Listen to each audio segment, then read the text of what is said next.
तो सभी को हरे कृष्ण राधे राधे श्री गुरु ग्रंथ जयंत। आज मैं आपको यहाँ से पढ़ा था कि वेदांत सूत्र का आरंभ है, आता तो ब्रह्म जिज्ञासा। अब परतत्व विषय जिज्ञासा करनी चाहिए, ऑब्वियसली जिज्ञासा करना चाहिए, क्योंकि अगर आप देखेंगे कि जिज्ञासा बहुत ही इंपॉर्टेंट चीज़ है ना।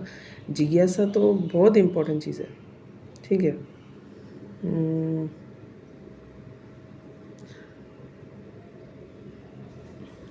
क्यों? क्योंकि अगर आप पूरा भागवत गीता देखेंगे, 700 श्लोक का भगवत गीता, तो उसमें क्या देखने को हमको मिलता है?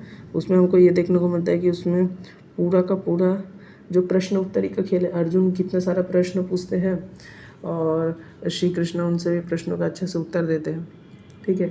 उसी प्रकार फिर आप अगर देखेंगे, कितना सुंदर तरीके से अर्जुन प्रश्न पूछ रहे हैं। फिर पूरा श्रीमद् भागवत पुराण, ऐसे ही जितने 18 पुराण हैं, उपनिषद है, सब प्रश्न उत्तर पे टिके हुए हैं, ठीक है। अगर आप पूरा देखिए, पूरा श्रीमद् भागवत पुराण 18,000 का पूरा श्रीमद् भागवत पुराण प्रश्न उत्तरी का खेल है। महाभारत वैशंपायन और इनका संवाद है, वैशंपायन जी का ये है, तो पूरा एक टाइप का कथा है, पूरा एक टाइप का सवाल है। पूरा भागवतम देखिए, 18,000 का पूरा भागवतम देखिए, वो पूरा प्रश्न उत्तरी का खेल है। परीक्षित महाराज प्रश्न पूछते जा रहे, सुखदेव गोस्वामी ये उत्तर देते जा रहे। तो प्रश्न पूछना तो बिल्कुल गलत नहीं है, ठीक है, जिज्ञासा करना एकदम गलत नहीं है। श्रील रूप गोस्वामी ने श्री कृष्ण चैतन्य महाप्रभु को महावेदांत अवतार कहकर उनकी स्तुति की। वेदों में, क्योंकि सर्वोत्तम भक्ति का निर्देश करके वे जीव को महादान कर रहे, भक्ति का महादान कर रहे। वस्तुतः श्री भगवान में आस्था रखने वाले प्रत्येक व्यक्ति भक्ति में स्थित है। भगवान की महत्ता को स्वीकार करना कोई बहुत बड़ी बात नहीं है। आचार्य के रूप में श्री चैतन्य ने हमें शिक्षा दी कि श्री कृष्ण से संबंध स्थापित कर हम वास्तव में उनके मित्र बन सकते हैं। भगवत गीता में भगवान श्री कृष्ण ने अर्जुन को अपने विश्व रूप का दर्शन कराया, क्योंकि अर्जुन उनके अति प्रिय मित्र थे। श्री कृष्ण के उस विश्व रूप का दर्शन कर अर्जुन श्री कृष्ण से मैत्रीजन्य प्रमादी के लिए क्षमा याचना करने लगे। तो मैत्रीजन्य प्रमादी करने के लिए, जिसको पता होगा, तो अर्जुन पहले भगवान श्री कृष्ण को काफ़ी फ्रेंड के तरह कैजुअल करता था। गीता उपदेश से पहले अर्जुन कभी कभी भगवान श्री कृष्ण को प्यार से टोंट मार के बोलता था, ऐसे मस्ती में भगवान श्री कृष्ण के साथ मजाक करता था, मजाक में कुछ बातें बोलता था। जैसे मान लेते हैं कि ऐसे हम लोग अपने फ्रेंड को इनफॉर्मल लैंग्वेज में बोलते हैं ना, अरे तू क्या कर रहा है, तू पगला गया है क्या, ऐसे कभी थोड़ा रफ टाइप का लैंग्वेज यूज़ करते, फ्रैंकली टाइप का, ज़्यादा फ्रैंकली बिहेव कर रहे थे अर्जुन। मैत्रीजन्य था ना, मैत्री थे अर्जुन और श्री कृष्ण, मित्र थे दोनों। तो इतना मित्रता था एक दूसरे को कि अर्जुन भगवान श्री कृष्ण के साथ काफ़ी इनफॉर्मल और कैजुअल वे में बिहेव करते थे। लेकिन बाद में जब श्री कृष्ण ने अपना विश्वरूप दिखाया, तो अर्जुन का काफ़ी पश्चाताप हुआ कि मैं भगवान श्री कृष्ण से मैत्रीजन्य प्रमादी क्यों करता था। तो उसके लिए क्षमा याचना करने लगे, नहीं, ऐसा नहीं है, ठीक है, मैं गलत हूँ, मैं आपके साथ शायद फ्रैंकली इनफॉर्मली बात करने लगा। अब भगवद गीता में भी क्षमा मांगते हैं। तो ये 10वां अध्याय में जब अपने विराट रूप दिखाते हैं भगवान श्री कृष्ण, है ना, भगवान श्री कृष्ण विराट रूप ऐसे दिखाते, तो पता चलता है 10, 11, 12। श्री चैतन्य हमें इससे आगे ले जाते हैं। श्री चैतन्य महाप्रभु की शिक्षा के माध्यम से हम श्री कृष्ण से के मित्र बन सकते हैं। ये ऐसी मैत्री है कि जिसकी कोई सीमा नहीं है। गौरव बुद्धि के बिना श्री कृष्ण का शुद्ध मैत्री भी हम प्राप्त कर सकते हैं, यहाँ तक कि उनके पिता बन सकते हैं। श्री चैतन्य चरितामृत का ही नहीं, आपके श्रीमद् भागवत का भी सिद्धांत है, ठीक है। मतलब 4 टाइप के ना, कोई पिता के रूप में, कोई पुत्र के रूप में भक्ति कर रहा है, साक्य भाव, है ना, फिर आपका माधुर्य भाव, ऐसे अलग अलग भाव, कोई पति के रूप में करता है, ये यथा माम प्रपद्यन्ते, है ना। फिर देखिए, संसार में किसी अन्य साहित्य में भक्त द्वारा भगवान के साथ पुत्रव्रत व्यवहार नहीं मिलता। यस, अन्य साहित्य में भक्त द्वारा भगवान के साथ पुत्रवत व्यवहार नहीं मिलता। प्रायः भगवान को पुत्रों की इच्छा को पूरा करने वाले सर्वसम्मत पिता समझा जाता है। किंतु महाभागवत में कभी कभी भक्ति योग में भगवान से पुत्रवत व्यवहार भी करते हैं। पुत्र कुछ चाहता है और पिता उसकी पूर्ति करते हैं। कि श्री कृष्ण के सेवा में भक्त पिता बन जाता है। वही इसी वात्सल्य रस में, ये वात्सल्य रस है में श्री कृष्ण जननी यशोदा से कहते हैं, बेटा यह भोजन कर ले, नहीं तो तू जीवित नहीं रहेगा, अच्छी प्रकार से भोजन कर। इसी प्रकार सर्वेश्वर होने पर भी श्री कृष्ण भक्त कृपाश्रित है, कृपा में आश्रित है। मैत्री के इस अद्वितीय श्रेष्ठ स्तर पर भक्त अपने को श्री कृष्ण का पिता मानता है। यस, तो ये भाव है। जैसे देवकी वसुदेव है ना, नंद बाबा, फिर आपके यशोदा माँ है ना, दशरथ जी, कौशल्या जी है ना, तो ये एक वात्सल्य भाव है। हालांकि भगवान श्री कृष्ण का सबसे बड़ा उपहार उनकी शिक्षा थी। भगवान श्री चैतन्य का सबसे बड़ा उपहार उनकी शिक्षा थी कि श्री कृष्ण को वास्तव में एक प्रेमी के रूप में भी माना जा सकता है। श्री कृष्ण की इस रस में इतनी आसक्ति है कि वे इसका विनिमय करने में अपनी असमर्थता व्यक्त करते हैं, है ना, कि श्री कृष्ण की विनिमय करने में अपनी असमर्थता व्यक्त करते, क्योंकि जो ब्रज का जो प्रेम है ना, रियल ब्रजवासी वाला जो प्रेम है भगवान श्री कृष्ण के प्रति, जो रियल ब्रज, जो वृंदावन का, मथुरा का जो ब्रज का प्रेम था भगवान श्री कृष्ण के प्रति सबको, वैसा प्रेम, बाप रे बाप, वो प्रेम का वो सीमा ही नहीं है। ऐसा प्रेम 2400 घंटे कृष्ण के चिंतन में उस समय लगे रहते थे लोग। श्री भगवान की ये रस में इतनी आसक्ति है कि वे इस विनिमय करने में अपनी असमर्थता व्यक्त करते। सोचिए, चैतन्य महाप्रभु ऐसा बोल रहे हैं। श्री कृष्ण ब्रज गोपियों में इतने ऋणी हो गए, श्री कृष्ण ब्रज भूमि में इतने ऋणी हो गए थे कि प्रेम विनिमय में उन्हें अपनी हार प्रतीत हुई। तुम्हारे प्रेम का विनिमय करने में मैं समर्थ नहीं हूँ, उन्होंने कहा, मैं तुम्हारा ऋण विमोचन नहीं कर सकता। इस प्रकार भक्ति योग का आचरण परम श्रेष्ठ स्तर पर है। श्री कृष्ण और भक्त के प्रेमी प्रियतम रस का यही ज्ञान श्री चैतन्य महाप्रभु ने प्रदान किया है। उनके पूर्व किसी भी अवतार अथवा आचार्य ने यह शिक्षा नहीं दी थी। ठीक है, अतः श्री चैतन्य चरितामृत में श्री चैतन्य के संबंध में कहा गया है, अपनी भक्ति का परमोच्च स्तर प्रदान किया है। हे सचिनंदन, आप गौरवर्ण कृष्ण है ना, गौर सोने के वर्ण वाले जैसे कृष्ण है। श्री चैतन्य चरितामृत के श्रोता आपको हृदय में विराजित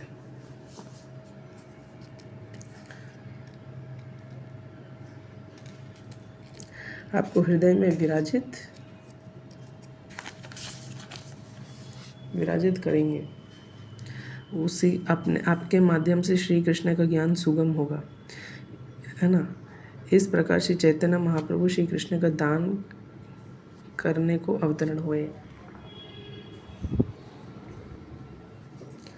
इस प्रकार श्री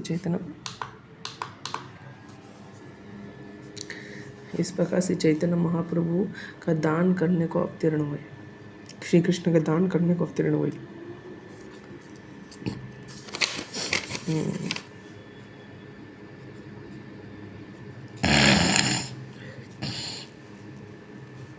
अद्वैत प्रभु ने प्रार्थना किया था, वो शालिग्राम शिला पर पूजा करते थे, जल चढ़ाते थे और प्रार्थना करते थे, और वो उनका प्रार्थना सुन के फिर चैतन्य महाप्रभु इनकारनेशन किया। आपके माध्यम से श्री कृष्ण का ज्ञान सुगम होगा। इस प्रकार श्री चैतन्य महाप्रभु श्री कृष्ण का श्री कृष्ण का दान करने को अवतरण हुए। उनकी पद्धति ध्यान, सकाम कर्म अथवा साध्य ही नहीं, अब तो प्रेम की थी, है ना। सकाम कर्म नहीं, धन नहीं, ध्यान नहीं, है ना, सबसे अल्टीमेट भक्ति योग प्रेम की थी। हमने बहुधा सुना है भगवत प्रेम। इस भगवत प्रेम का विकास किस सीमा तक हो सकता है, इनकी शिक्षा वैष्णव दर्शन से प्राप्त होती है। भगवत प्रेम का पुस्तकीय ज्ञान तो अनेक स्थलों और शास्त्रों में उपलब्ध है, पर उसका वास्तविक स्वरूप क्या है और उसके विकास की पद्धति क्या है, यह सब उल्लेख वैष्णव ग्रंथों में ही है ना। क्या है पद्धति, सब सिस्टमेटिक तरीका कि कैसे भक्ति डेवलप होगा आपका माइंड के अंदर, क्या क्या 9 स्टेज है भक्ति है, बहुत आचार्य ने काफ़ी डिटेल से समझे क्या करना है क्या नहीं करना चाहिए। श्री चैतन्य महाप्रभु ने मानवता को अद्वितीय और परमोच्च भगवत प्रेम का दान दिया। ऑब्वियसली इस प्राकृतिक जगत में भी प्रेम का कुछ कुछ आभास सा होता है, लेकिन यह कैसा है, यह कैसे है, इसका कारण भी भगवान से होने वाला प्रेम ही है। लेकिन ये प्रेम क्या है? ये प्रेम लस्ट और काम होता है। जैसे हम भौतिक जगत में अगर किसी से प्रेम होता है तो उसमें जनरली कुछ मतलब रहता है, समझे? वो प्रेम मतलब इनोसेंट प्रेम नहीं रहता। वो प्रेम मतलब ऐसा प्रेम नहीं रहता जो भौतिक जगत में प्रेम मतलब सेल्फलेस प्रेम नहीं रहता। वो सेल्फिश प्रेम है। हमको उसके बदले काम चाहिए, लस्ट चाहिए, मैथुन चाहिए, ये चाहिए, लस्ट।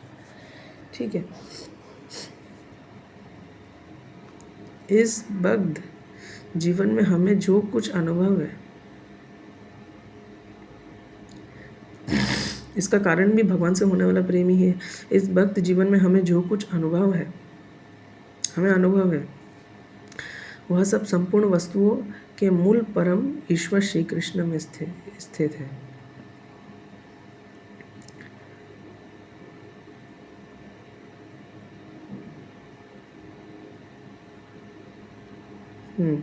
परम ईश्वर श्री कृष्ण से हमारे मूल संबंध में यथार्थ प्रेम है। वही प्रेम प्राकृत स्थितियों में विकृत रूप से प्रतिबिंब होता है ना? हाँ, और जो परम प्रेम है, जो यथार्थ प्रेम है, जो शुद्ध प्रेम है, उसी का ही इसमें रिफ्लेक्शन है। हमको पता ना कि ये मटेरियल वर्ल्ड स्पिरिचुअल वर्ल्ड का एक रिफ्लेक्शन है। ठीक है। वही प्रेम प्राकृत स्थितियों में विकृत रूप से प्रतिबिंबित होता है, रिफ्लेक्टेड होता है, प्रतिबिंबित होता है ना? तो प्रेम प्राकृत स्थितियों में, ठीक है, विकृत रूप है ये उस प्रेम का। वो जो शुद्ध प्रेम है, शुद्ध प्रेम सेल्फलेसली प्रेम होता है। उसमें कोई काम, उसमें कोई लस्ट नहीं होता वो प्रेम में। लेकिन अभी क्या है? काम, लस्ट है। तो वो एक विकृत रूप है उस शुद्ध रूप प्रेम का, है ना? विकृत रूप है इस प्राकृतिक जगत में। हमारा वास्तविक प्रेम अप्रतिहत और नित्य है। अप्रतिहत और नित्य है, सेल्फलेस है और नित्य है ना? किंतु प्राकृत जगत में विकृतिपूर्वक प्रतिबिंब होने के कारण वह प्रतिहत और दूषित हो जाता है। प्रेम कैसे दूषित हो जाता है? क्योंकि अब काम आ गया, मोह आ गया, है ना, ये आ गया। लेकिन वहाँ पे काम मोह नहीं, वो शुद्ध प्रेम है। बोला ना कि परा प्रकृति के संपर्क में आकर अपरा प्रकृति के संपर्क में आकर परा प्रकृति दूषित हो जाता है। जब वो अपना प्रभुत्व जताता है, जब वो भगवान श्री कृष्ण को परम भोक्ता नहीं मानता। यदि हमें यथार्थ दिव्य प्रेम की वांछा हो तो अपना परम प्रेम पात्र स्वयं भगवान श्री कृष्ण की ओर मोड़ना होगा। अल्टीमेटली वही है, वह श्री कृष्ण भावनामृत का प्रधान सिद्धांत है। यह श्री कृष्ण भावनामृत का प्रधान सिद्धांत, देखिए, बड़ा वेरी इंपॉर्टेंट, बहुत ही इंपॉर्टेंट लाइन है कि यदि हमें यथार्थ दिव्य प्रेम की वांछा हो, वांछा कल्पतरुभ्यश्च कृपा सिंधुभ्येव च पतितानां पावनेभ्यो वैष्णवेभ्यो नमो नमः। अपना प्रेम पात्र स्वयं श्री कृष्ण की ओर मोड़ना होगा। ये कृष्ण भावनामृत का सिद्धांत है। क्योंकि जब तक प्रेम ही नहीं होगा भगवान से, तब तक कैसे भक्ति करेगा? देहात्म बुद्धि में हम सबसे प्रेम करने का प्रयत्न कर रहे हैं, जो कदापि प्रेम पात्र नहीं, बिल्कुल प्रेम पात्र नहीं, प्रेम के पात्र ही नहीं है। क्योंकि वो अल्टीमेटली अगर एक लड़की प्रेम करना चाह रही है लड़के से, तो लड़का प्रेम पात्र कैसे होगा? और लड़के को उसके बदले लस्ट चाहिए, अट्रैक्शन है, ठीक है, कुछ ना कुछ तो नीड है।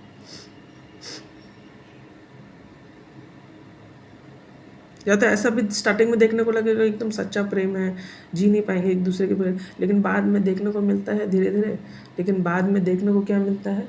बाद में देखने को मिलता है कि अरे ये कितने सच्चे जोड़ी थे, बाप रे बाप, जान देने को तैयार थे एक दूसरे के लिए, इतना सच्चा प्यार था, बाप रे बाप। लेकिन फिर देख लो झगड़ा हो रहा है, वही हो रहा है, वही सब हो रहा है। देहात्म बुद्धि में हम प्रेम करने का प्रयत्न कर रहे हैं, जो कदापि प्रेम पात्र नहीं है।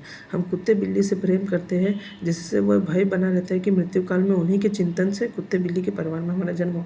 अंतकाले चश्मा, मतलब जो अंतकाल में हम स्मरण करेंगे वैसा शरीर हमको प्राप्त होगा,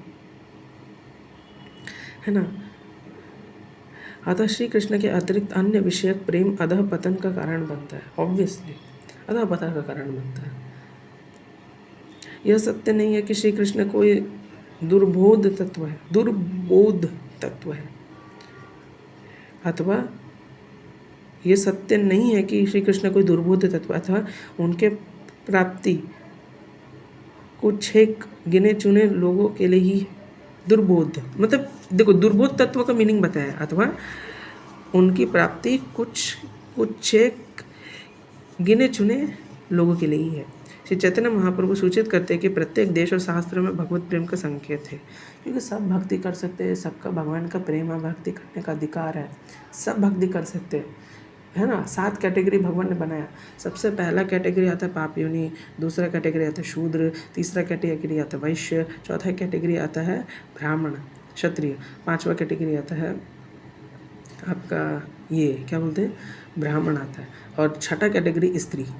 भगवान ने अलग से स्त्री का भी नाम लिया था, स्त्री भी भक्ति कर सकती है, क्योंकि बहुत लोग सोचते हैं कि स्त्री भक्ति नहीं कर सकते, स्त्री को घर पे रहना चाहिए, ऐसा। तो भगवान ने इसलिए एक्सक्लूसिवली स्त्री का अलग से नाम लिया। तो स्त्री भी भक्ति कर सकती है, कोई भी भक्ति कर सकता है, जानवर तक भक्ति करता है। अगर उस तोता भी अगर भगवान का नाम ले तो उसका भी कल्याण होता है। ठीक है। श्री चैतन्य महाप्रभु सूचित करते हैं कि प्रत्येक देश और शास्त्र में भगवत प्रेम का संकेत है, किंतु दुर्भाग्यवश कोई भी नहीं जानता कि भगवत प्रेम यथार्थ में क्या वस्तु है। पर वैदिक शास्त्रों पर यह विशिष्टता है कि वे जीव मात्र का भगवत प्रेम के मार्ग में भली भांति निर्देश करते हैं।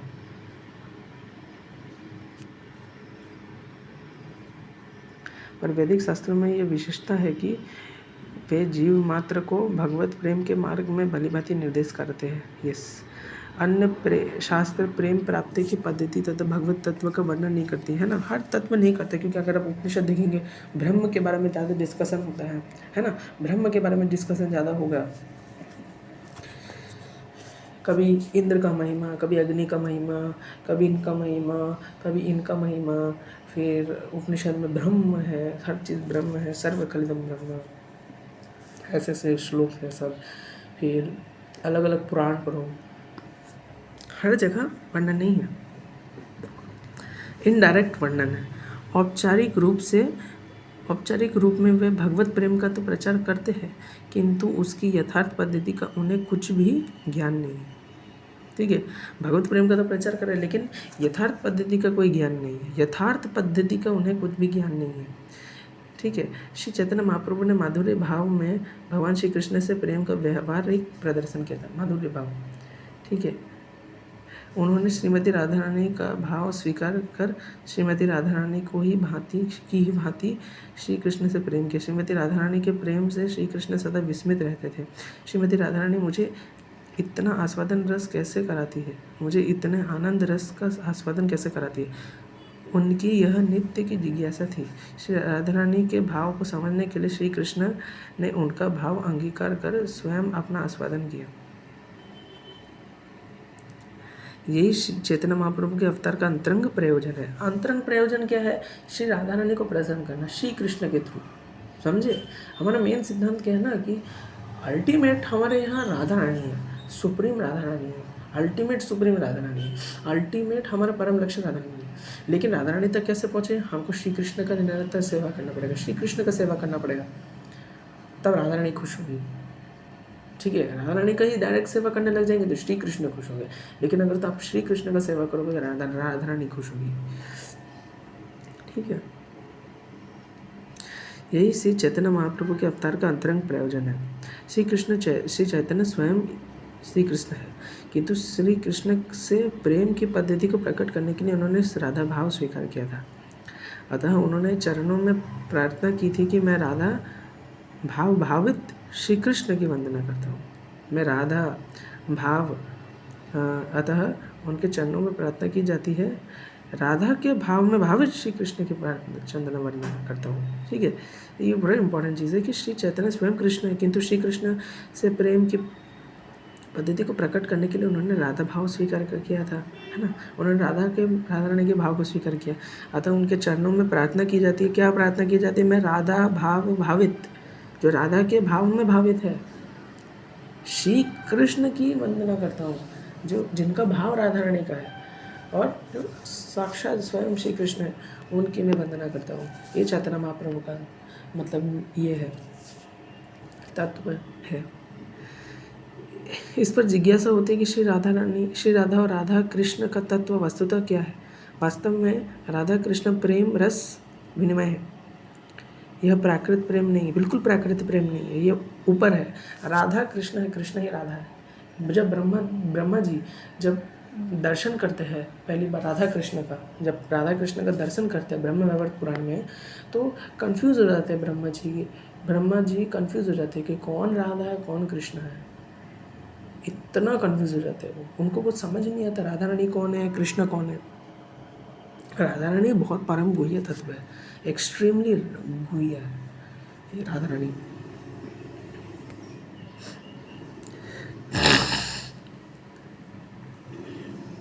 ठीक है,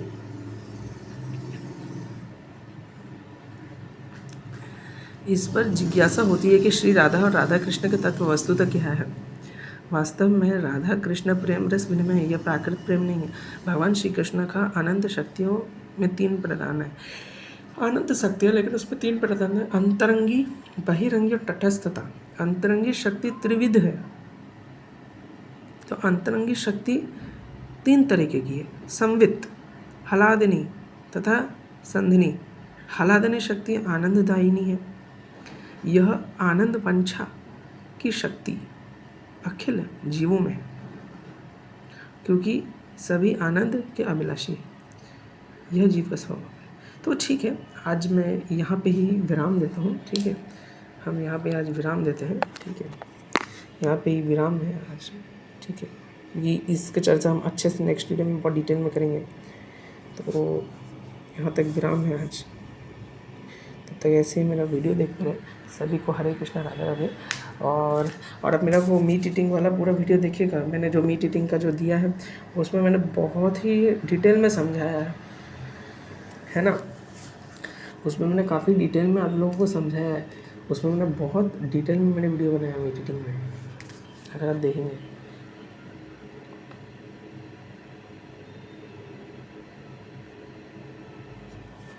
तो ऐसे ही मेरा वीडियो देखते रहें और मेरा पूरा मीट ईटिंग में जो 19 वीडियो बना वो वीडियो देखिए। अभी एक कमेंट चैनल में एक महान व्यक्ति थे, वो मुझे मैसेज कर रहे हैं कि ऐसा क्यों है कि अन्य पुराणों में है लेकिन भागवत पुराणों में ही है। भागवत पुराण में चलो मीट ईटिंग नहीं, लेकिन अन्य पुराणों में है, वेदों में है, वेद तो सर्वोपरि है। तो मैं उससे पूछता हूँ कहाँ पे है। ठीक है, उसको चैलेंज है, रेफरेंस दे मुझे। ठीक है, रेफरेंस दे मुझे कि कहाँ पे है। ठीक है, फालतू बात नहीं करना, रेफरेंस दो, फालतू बात मत करो। ठीक है, मैं बहुत सारे पुराण से भी प्रमाण दिया है कि मांस भक्षण कदापि मना है, कदापि एकदम मना है। ठीक है, तो तब तक ऐसे वीडियो देखते रहिए। सबको हरे कृष्ण, राधे राधे। श्री गुरु गोविंद जय।